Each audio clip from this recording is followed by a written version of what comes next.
Pagkatapos magpalipad ng Tomahawk missile kahapon, unang beses naman sinubukan sa balikatan ang Type 88 surface-to-ship missiles ng Japan.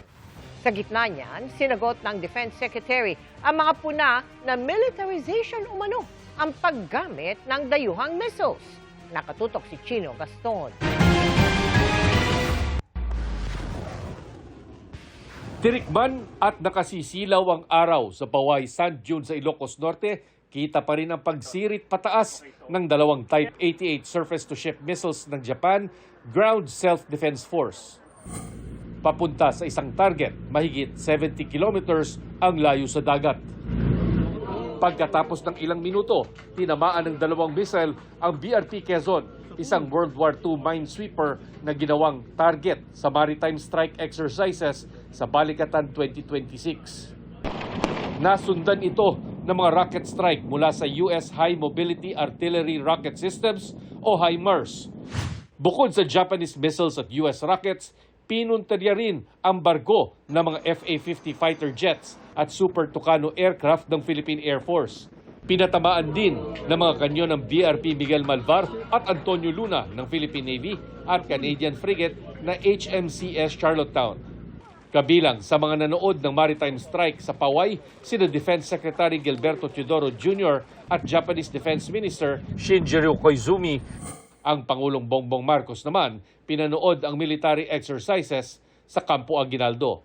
Ayon kay Teodoro, mahalaga ang pagsali ng Japan sa mga balikatan exercises na layong sanayin ang mga sundalo ng mga magkakaalyadong bansa para panatilihing ligtas ang Indo-Pacific region.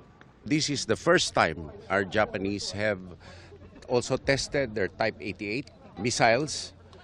We have seen how it works, and it is something that we can interoperate with in the future.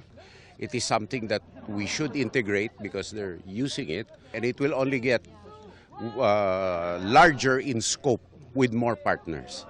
And I have to thank the President for his steadfast leadership of making sure that our resilience efforts are going on unhampered.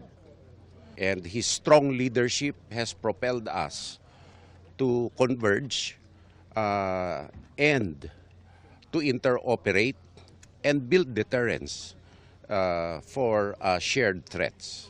Dalawang Type 88 missiles lang ang pinakawalan ng Japan Ground Self-Defense Force sa kanilang unang salang sa Balikatan 2026 exercises.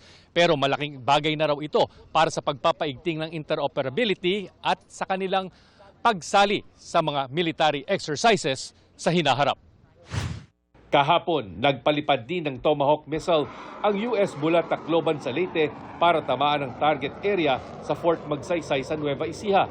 Pinuna ito ng grupong Makabayan Coalition dahil ang paggamit ng mga dayuhang missiles at equipment sa balikatan ay militarization na umano ng bansa. Pero ayon kay Teodoro, matagal na nga raw dapat itong ginawa. Well, militarization or national defense.